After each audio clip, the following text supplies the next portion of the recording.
Start. अस्सलाम वालेकुम ख़वातीन और हज़रात, मैं हूं डॉक्टर कील जावेद और आप देख रहे हैं AJ हेल्थ टीवी। ये एक यूट्यूब चैनल है जूनियर डॉक्टर्स और जो हमारे पेशेंट के लिए तो नहीं, हमारे जो स्टूडेंट्स हैं उनके लिए हम प्रोग्राम करते हैं। तो अगर किसी पेशेंट को कोई मसला हो तो अपने मौलवी से रब्ता करें। आज बात होगी एंडोकार्डाइटिस की कि ये क्या होता है और ये किस किस्म की बीमारी है। निस्बतन इस बीमारी को हम बहुत कम तवज्जो देते हैं, बड़ा गैर अहम समझते हैं, जो कि गलत है। बेसिकली ये दिल की जो अंदरूनी झिल्ली है इसकी सोजिश को कहते हैं और इसको हम एंडोकार्डाइटिस का नाम देते हैं। अब ख़वातीन हज़रात बात करते हैं कि ये है क्या और ये किस तरह होती है। आगे चल के हम इसकी वजूहात पे भी बात करेंगे। जिस तरह एंडोकार्डाइटिस मैंने कहा कि दिल की अंदरूनी झिल्ली जिसका नाम एंडोकार्डियम है उसमें सोजिश हो जाती है या उनके वॉल्व में एक इन्फेक्शन या सोजिश पैदा होती है, उसे हम ये नाम देते हैं। ये ज़्यादातर तो ये बीमारी बैक्टीरिया के खून में दाखिल होने से होती है और दिल तक पहुंचने की सूरत में स्टार्ट होती है। लेकिन बाज़ औक़ात कुछ फंगसेस भी ऐसे हैं या कुछ जरासीम भी ऐसे हैं कि अगर वो ब्लड स्ट्रीम में शामिल हो जाएं और दिल तक पहुंच जाएं तो उनसे भी ये झिल्ली मुतासर हो सकती है और ये प्रॉब्लम का सबब बन सकता है। AJ हेल्थ टीवी एक यूट्यूब चैनल है, इसको सब्सक्राइब कर दें ताकि हमारी वीडियोस आपको मिलती रहें। तो इस पे आगे बात करते हैं कि इनकी कॉजेस क्या क्या बन सकती हैं। कॉजेज़ में जो चीज़ें शामिल हैं मैं ऑलरेडी ऊपर बता चुका हूँ कि बैक्टीरिया में ख़ास किस्म का एक जरासीम या बैक्टीरिया खून में अगर शामिल हो जाए उसको बैक्टीरिया का नाम हम देते हैं उस बैक्टीरिया को, तो और किसी तरह वो दिल तक पहुँच जाए तो ये प्रॉब्लम बनती है। दांतों और मसूड़ों की कुछ बीमारियाँ ऐसी होती हैं जिसमें जरासीम जो है वो खून में शामिल हो जाता है और किसी न किसी तरह फिर ये झिल्ली तक पहुंचते हैं और दिल तक पहुंचते हैं, तो इसमें कोई प्रॉब्लम बन जाती है। इसके अलावा जिस्म में कोई इन्फेक्शन मौजूद हो, जैसे पेशाब की नाली में इन्फेक्शन हो जाए या जल्द जो हमारी स्किन है इसमें कोई इन्फेक्शन हो जाए। बाज़ औक़ात इंजेक्शन या ड्रग का जो गैर महफूज इस्तेमाल होता है, कोई इंजेक्शन रिएक्शन कर जाए या कोई वो मतलब ट्रिगर कर जाए या कोई इन्फेक्शन कर जाए तो वो भी इसमें शामिल होता है। पहले से जो दिल के वॉल्व अगर ख़राब हों, यानी कि जो दिल के वॉल्व हैं इनकी कोई ख़राबी हो या कोई मसनूई वॉल्व आर्टिफिशियल वॉल्व डाला गया हो तो ये भी इसका एक सबब बन सकता है। तो ये वो वजूहात है जिनकी वजह से ये प्रॉब्लम हो सकती है। अब ख़वातीन हज़रात बात करेंगे कि इनके सिम्टम्स पे हम बात करते हैं कि इनके सिम्टम्स जो हैं ये वैसे मुख्तलिफ मरीज़ों में मुख्तलिफ होते हैं, उस पर हम बात करते हैं। होता यूँ है कि जब ये झिल्ली की सोजिश होती है तो इसमें ज़ाहिर है इसको मतलब तेज़ बुखार हो सकता है पेशेंट को, लेकिन ज़रूरी नहीं। बाज़ पेशेंट में ये बुखार नहीं होता और ये याद रखिएगा जब भी ये बुखार होगा ये हाई ग्रेड फीवर होगा, ये 99 या 100 नहीं होगा, ये 101, 102, 103 तक जा सकता है। दिल की जो हार्ट बीट है या दिल की धड़कन है उसमें बेतरतीबी आ जाती है, तो वो बेतरतीबी भी इसकी एक बहुत बड़ी सिम्टम है। इसके अलावा बाज़ औक़ात पसीना यानी कि पर्सपिरेशन आता है और ये रात के वक्त यानी कि इसको हम नाइट स्वेट्स कह सकते हैं, वो आता है। ये भी एक बहुत बड़ी सिम्टम्स हैं। वज़न में रैपिडली कमी यानी कि आपका वज़न बग़ैर किसी वजह के एकदम कम होना स्टार्ट हो जाए, भूख जो है वो मिट जाती है, कम लगती है, तो ये भी एक वजह है। इसके अलावा फटीग, वीकनेस, थकन, इनकी भी एक कंट्रीब्यूशन है इसमें, या नई अलामात पाई जाती हैं।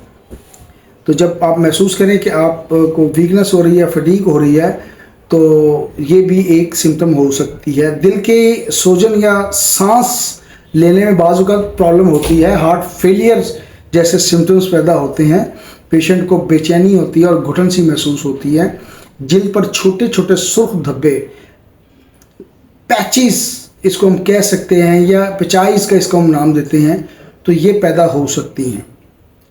अब आते हैं जब ये बीमारी होती है इसको हम अनट्रीटेड छोड़ दें या इसको ना ट्रीट करें तो क्या क्या कॉम्प्लिकेशंस हो सकती हैं, उस पर बात कर लेते हैं कि इसमें क्या हो सकता है। अगर बर वक्त इलाज ना किया जाए तो एंडोकार्डाइटिस میں جو مسائل پیدا ہو سکتے ہیں یا پرابلمس پیدا ہو سکتے ہیں اس پہ ہم ون بائی ون بات کرتے ہیں.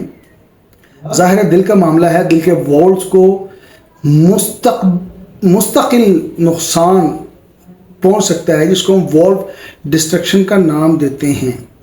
تو بہت احتیاط کرنی ہے, جب ایسی کوئی بیماری ہو بڑا ہی احتیاط کرنا ہے, اپنے معالج سے رابطہ کرنا ہے. ہارٹ فیلئر ہو سکتا ہے, دل کا بڑھنا, انکریزمنٹ آف ہارٹ اسے کہہ سکتے ہیں یا انلارجمنٹ آف ہارٹ کہہ سکتے ہیں, اور ظاہر ہے پریشر پڑے گا تو الٹیمیٹلی فیلئر ہو سکتا ہے.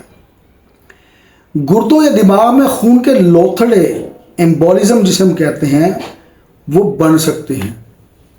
مستقل بخار یعنی کہ بالکل ہمیشہ کے لیے بخار آنا سٹارٹ ہوتا ہے, جسمانی کمزوری اور ویکنس انسان محسوس کرتا ہے, کوئی کام کرنے کو دل نہیں کرتا, اور بخار جان نہیں چھوڑتا, ظاہر تھکاوٹ محسوس ہوگی اور پیشنٹ اس میں بہت ہی انکمفرٹیبل محسوس کرتا ہے.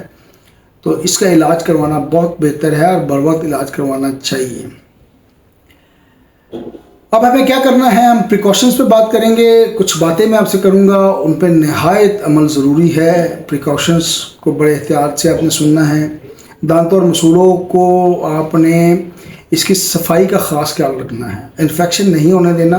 صبح شام ٹوائس اے ڈے یا ایون تھرائس اے ڈے آپ برش کر سکتے ہیں تاکہ دانتوں کی صفائی رہے, اور رات کو سونے سے یقیناً پہلے آپ کو برش ضرور کرنا ہے. کوئی بھی کسی قسم کا انفیکشن جسم میں ہو, دانتوں میں ہو, مسولوں میں ہو, اس کو بر وقت ٹریٹ کروائیں اور اس کو ان ٹریٹڈ نہ چھوڑیں. انجیکشن یا ڈرپ اگر اول تو نہ لگوائیں, اگر لگوانی پڑتی ہے تو اسٹیرلائزڈ ہونا چاہیے اس کو, اور ڈاکٹر کے مشورے سے لگوائیں, اور کوشش کریں کسی کوالیفائڈ جو لوگ ہیں, جو نرس ہے یا پیرامیڈیکل سٹاف ہوتے ہیں, ان سے لگوائیں. کسی کویک کے ہاتھوں نہ چڑھیں. دل کے مریض جو ہیں وقتاً فوقتاً اپنے ٹیسٹ کرواتے رہیں, چاہے ای سی جی میں کرواتے ہیں دوسرے ٹیسٹ کرواتے ہیں. یہ ضروری ہے کہ وہ ٹیسٹ آپ لوگ کرواتے رہیں. تو یہ احتیاطیں بہت ضروری ہے, ان احتیاطوں پہ عمل کرتے ہوئے آپ اس پرابلم سے جان چھڑوا سکتے ہیں. اب آتے ہیں جی کہ اگر اینڈوکارڈائٹس کے پیشنٹ ہو, ان میں کون سی علامات ہوگی, اور علامات کے مطابق ہومیوپیتھک میڈیسن ہم کون سی دے سکتے ہیں. آپ کو پتہ کہ ہومیوپیتھی سمٹمس پہ بیس کرتی ہے, اور اگر سمٹم ہوں گے تو پھر میڈیسن بھی ہوں گی, اور اگر سمٹم نہیں ہوں گے تو فلاسفی کے مطابق میڈیسن نہیں بنتی. آپ صرف یہ نہیں کہہ سکتے کہ میرے دل کی جھلی کو سوزش ہے اور میں میڈیسن استعمال کر لوں. سیریفیرس ڈیجیٹلس ایک اچھی میڈیسن ہے. دل کی کمزوری, سست دھڑکن اسپیشلی, اور سانس کی تنگی میں یہ بہت مفید ہے.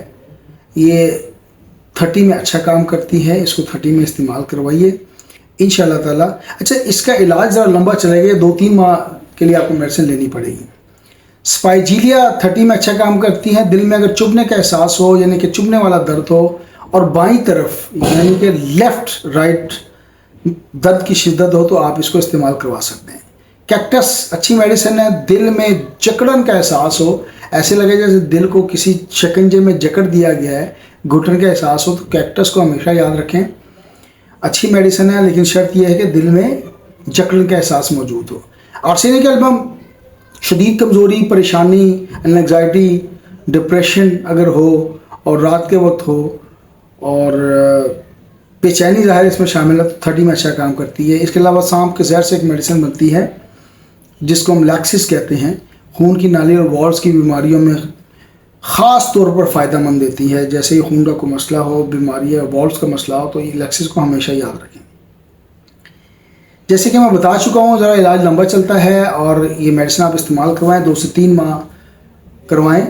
گروپ آف میڈیسن بھی آپ یوز کروا سکتے ہیں, بشرط یہ کہ آپس میں اینٹیڈوٹ نہ کرتی ہوں, یعنی کہ آپ کمبینیشن میں بھی دے سکتے ہیں اگر آپ کو علامات کلیئر نہیں ہیں. AJ ہیلتھ TV کے نام سے ہمارا یوٹیوب چینل ہے, اس کو سبسکرائب کر دیں تاکہ اس قسم کی معلومات آپ کو ملتی رہیں. دل کے حوالے سے ہم نے بہت لمبی سیریز اس چینل پہ ڈالی ہوئی ہیں. آپ چینل سبسکرائب کریں تاکہ آپ تمام دل کے جتنے امراض ہیں تمام کے تمام میں نے اس پہ ڈالے میں اس کی ٹریٹمنٹ ڈالی ہوئی ہے. اس کے علاوہ ہم ایک واٹس ایپ گروپ چلاتے ہیں جس کو ہم علامات بتائیں دعا پوچھیں. اگر آپ اس کو جوائن کرنا چاہیں تو نیچے what's app number left bottom پہ میرے آپ کو مل جائے گا, تصویر کے ساتھ آپ چیک کر سکتے ہیں. اس پہ ہمیں آپ نے کرنا ہے AJ ہیلتھ TV میسج کرنا ہے, اور نیچے لکھنا ہے I want to ज्वाइन, अपना नाम लिखें, शेयर का नाम लिखें और भिजवा दें, इंशाल्लाह ताला हम आपको उसमें शामिल कर लेते हैं। Thank you very much for watching my video. This is Aqeel Javed, this is time to sign off. अल्लाह हाफिज़।